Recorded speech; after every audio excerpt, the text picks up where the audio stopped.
بسم اللہ الرحمن الرحیم۔ السلام علیکم ورحمۃ اللہ وبرکاتہ۔ معزز سامعین و ناظرین، حضرت موسیٰ علیہ السلام کی وفات کے بعد حضرت یوشع بن نون علیہ السلام آپ کے خلیفہ اول ہوئے، جن کو اللہ رب العزت نے نبوت عطا فرمائی۔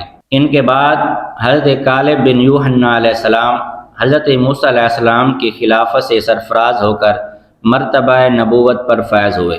پھر ان کے بعد حضرت حزقیل علیہ السلام حضرت موسیٰ علیہ السلام کے جانشین اور نبی ہوئے۔ حضرت حزقیل علیہ السلام کا لقب ابن العجوز یعنی بڑھیا کے بیٹے ہے، اور آپ ذوالکفل بھی کہلاتے ہیں۔ ابن العجوز کہلانے کی وجہ یہ ہے کہ آپ اس وقت پیدا ہوئے تھے جب آپ کی والدہ ماجدہ بہت بوڑھی ہو چکی تھی، اور آپ کا لقب ذوالکفل اس لیے ہوا کہ آپ نے اپنی کفالت میں لے کر 70 انبیاء کرام کو قتل سے بچا لیا تھا، جن کے قتل پر یہودی قوم آمادہ ہو گئی تھی۔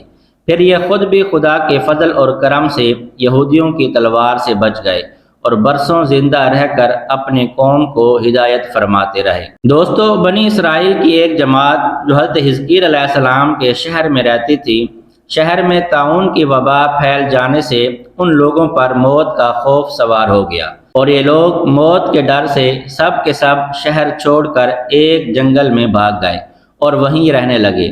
تو اللہ رب العزت کو ان لوگوں کی یہ حرکت بہت زیادہ ناپسند آئی، چنانچہ اللہ رب العزت نے ایک عذاب کے فرشتے کو اس جنگل میں بھیج دیا، جس نے ایک پہاڑ کی آڑ میں چھپ کر اور چینخ مار کر بلند آواز سے یہ کہہ دیا کہ موتو یعنی تم سب مر جاؤ۔ اس بھیانک چینخ کو سن کر بغیر کسی بیماری کے بالکل اچانک یہ سب کے سب مر گئے، اور ان کی تعداد 70,000 تھی۔ ان مردوں کی تعداد اس قدر زیادہ تھی کہ لوگ ان کے کفن و دفن کا کوئی انتظام نہیں کر سکے، اور ان مردوں کی لاشیں کھلے میدان میں بے گور و کفن 8 دن تک پڑی پڑی سڑنے لگی، اور بے انتہا تعفن اور بدبو سے پورے جنگل بلکہ اس کے اطراف میں بدبو پیدا ہو گئی۔ کچھ لوگوں نے ان کی لاشوں پر رحم کھا کر چاروں طرف سے ایک دیوار کھڑی کر دی تاکہ یہ لاشیں درندوں سے محفوظ رہیں۔ کچھ دنوں کے بعد حضرت حزقیل علیہ السلام کا اس جنگل میں ان لاشوں کے پاس سے گزر ہوا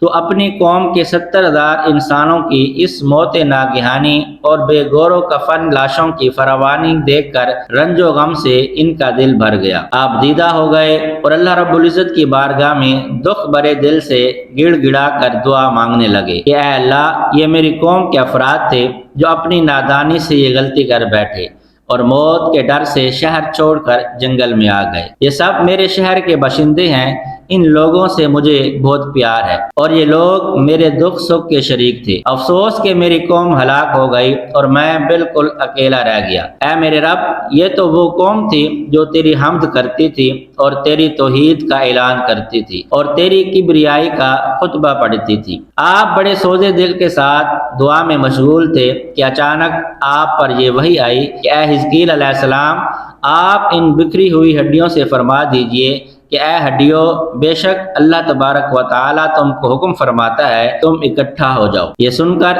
بکھری ہوئی ہڈیوں میں حرکت پیدا ہوئی اور ہر آدمی کی ہڈیاں جمع ہو کر ہڈیوں کے ڈھانچے بن گئے۔ پھر یہ وحی آئی کہ اے حزقیل علیہ السلام، آپ فرما دیجئے کہ اے ہڈیوں، تم کو اللہ تعالیٰ کا یہ حکم ہے کہ تم گوشت پہن لو۔ یہ کلام سنتے ہی فوراً ہڈیوں کے ڈھانچوں پر گوشت پوست چڑھ گئے۔ پھر تیسری بار یہ وحی نازل ہوئی کہ اے حزقیل، اب یہ کہہ دو کہ اے مردو، خدا کے حکم سے تم سب اٹھ کر کھڑے ہو جاؤ۔ چنانچہ آپ نے یہ فرما دیا تو آپ کی زبان سے جملہ نکلتے ہی 70,000 لاشیں ایک لمحے میں یہ پڑھتے ہوئے کھڑی ہو گئیں کہ سبحانک اللہم و بحمدک لا الہ الا انت۔ پھر یہ سب لوگ جنگل سے روانہ ہو کر اپنے شہر میں آ کر دوبارہ آباد ہو گئے اور اپنی عمروں کی مدت بھر زندہ رہے۔ لیکن ان لوگوں پر اس موت کا اتنا نشان باقی رہ گیا کہ ان کی اولاد کے جسموں سے سڑی ہوئی لاش کی بدبو برابر آتی رہی، اور یہ لوگ جو کپڑا بھی پہنتے تھے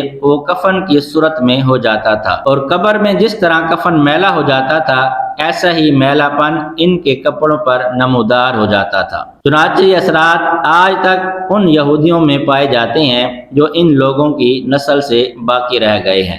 یہ عجیب و غریب واقعہ قرآن مجید کی سورۃ البقرہ آیت نمبر 243 میں اس طرح بیان فرمایا گیا ہے کہ اے محبوب، کیا تم نے نہ دیکھا تھا انہیں جو اپنے گھروں سے نکلے اور وہ ہزاروں تھے موت کے ڈر سے، تو اللہ رب العزت نے ان سے فرمایا مر جاؤ، پھر انہیں زندہ فرما دیا۔ بے شک اللہ تبارک و تعالی لوگوں پر فضل کرنے والا ہے، مگر اکثر لوگ ناشکرے ہیں۔